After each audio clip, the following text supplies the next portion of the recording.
Hello दोस्तों, कैसे हैं आप सब। एनआर एजुकेशन में आपका स्वागत है। उम्मीद करता हूँ आप सब अच्छे होंगे, मस्त होंगे और आपके एग्जाम की तैयारी भी बहुत अच्छी चल रही होगी। तो जैसे कि आपको पता है कि अभी बहुत सारी वैकेंसीज निकली हुई है, उसी में डीएसएसबी ने भी वैकेंसीज अपनी निकाल दी है क्लर्क के लिए। तो इसमें कुल 2354 पोस्ट निकली हुई है, जिसमें मोस्टली सभी वैकेंसीज जो है क्लर्क के बेसिस पे है। तो डीएसएसबी यानी कि Delhi subordinate service selection board ने जो वैकेंसीज निकाली हुई हैं, वे वैकेंसीज हैं लोअर डिवीजन क्लर्क के लिए, जूनियर असिस्टेंट्स के लिए, स्टेनोग्राफर के लिए, ग्रेड सेकंड जूनियर स्टेनोग्राफर के लिए, हिंदी और इंग्लिश या हिंदी हो या फिर इंग्लिश हो।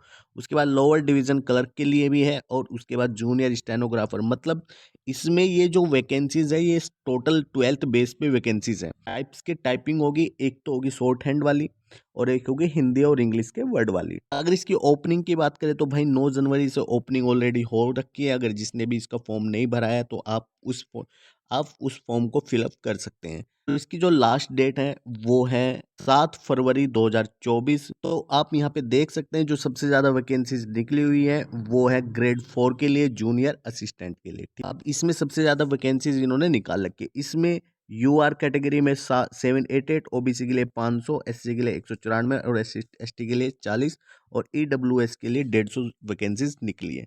तो टोटल्स मिला के 2354 वैकेंसीज ये टोटल निकली हुई है। तो ग्रेड 4 जो जूनियर असिस्टेंट है, जिसमें मोस्टली ज़्यादा सबसे ज़्यादा पोस्ट निकली हुई है, अगर इसकी बात करें हम तो इसका जो पे स्केल है वो है 19,900 से 63,200 और उसके बाद इसकी जो एज लिमिट है वो है 18 से 27। इसका मतलब इसमें 18 से 27 के बीच में आपकी एज होनी चाहिए, तभी आप उस एग्ज़ाम को फिलअप कर सकते हैं।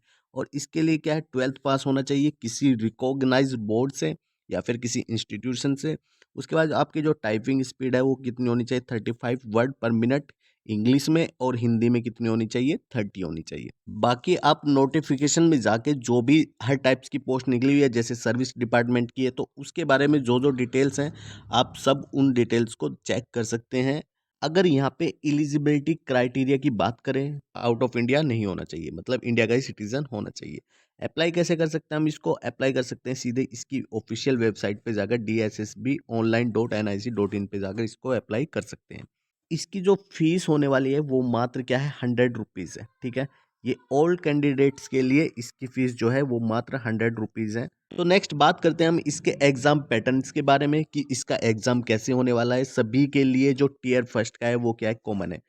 ठीक है, तो जो टीयर फर्स्ट का एग्जाम है वो सभी के लिए कॉमन होने वाला है। ये 2 घंटे का एग्जाम होगा, टोटल 200 क्वेश्चंस आएंगे और 200 ही मार्क्स के आएंगे। इसका मतलब ये है कि एक क्वेश्चंस आपको मिलेगा 1 मार्क्स। उसके बाद में टोटल 200 नंबर हो जाएंगे। और सिलेबस में क्या आता है, जनरल अवेयरनेस आती है, मेंटल एबिलिटी एंड रीजनिंग आती है, numerical ability and data interpretation आता है। तो जो हमारा सब्जेक्ट है ये वाला है। तो इससे रिलेटेड जो भी न्यूमेरिकल्स एबिलिटी से जो 35 क्वेश्चंस आने वाले हैं, ये 35 क्वेश्चंस में से आउट ऑफ 35 ये सही कराने की मैं आपको पूरी पूरी कोशिश करूंगा। न्यूमेरिकल एबिलिटी का जो पूरा मैथ्स है मैं आपको यूट्यूब पर ही कवर करा दूंगा। उसके बाद टेस्ट ऑफ हिंदी लैंग्वेज का टेस्ट होगा। इसके बाद इंग्लिश लैंग्वेज का टेस्ट होगा, मतलब जो टाइपिंग का होता है। उसके बाद लैंग्वेज हिंदी और इंग्लिश ये भी एग्जाम में 35 और उसके बाद जो 25 है वो रिलेटेड है कंप्यूटर से, मतलब कंप्यूटर की बेसिक नॉलेज से 25 क्वेश्चंस आएंगे। और जो एग्ज़ाम होने वाला है वो बाइलैंग्वेज एग्ज़ाम होगा, मतलब कि हिंदी और इंग्लिश इसमें दोनों लैंग्वेज इसमें आपको मिलने वाली है। आपको जिसमें भी कन्फ्यूज़न लगे तो आप इंग्लिश को ही प्रेफ़र करना उसमें। अब उसके बाद इसमें नेगेटिव मार्किंग 0.25 की है, मतलब कि अगर आप एक क्वेश्चंस गलत करोगे तो आपके 0.25 मार्क्स कट हो जाएंगे। अगर आपने 4 क्वेश्चंस गलत किए तो 1 नंबर आपका सही जो आपका बना हुआ था स्कोर उसमें से भी माइनस हो जाएगा। इसलिए अवॉइड करना है इसमें नेगेटिव मार्किंग को, कम से कम अवॉइड हो। अगर यहाँ पे एज रिलैक्सेशंस की बात करें तो एससी और एसटी के लिए 5 ईयर का एज रिलैक्सेशंस है, ओबीसी के लिए 3 ईयर्स का रिलैक्सेशंस मिल जाएगा आपको, और पीडब्ल्यूडी ओबीसी के लिए 13 ईयर्स का और उसके बाद पीडब्ल्यूडी एससी और एसटी के लिए 15 ईयर्स का आपको एज रिलैक्सेशन इसमें मिलने वाला है। अब चलिए देखते हैं इसमें कि इसका सिलेक्शन प्रोसेस क्या है, कैसे इसका सिलेक्शन प्रोसेस होगा और जो हमारा टीयर फर्स्ट होने वाला है उसमें कितने परसेंटेज मिनिमम हमको चाहिए।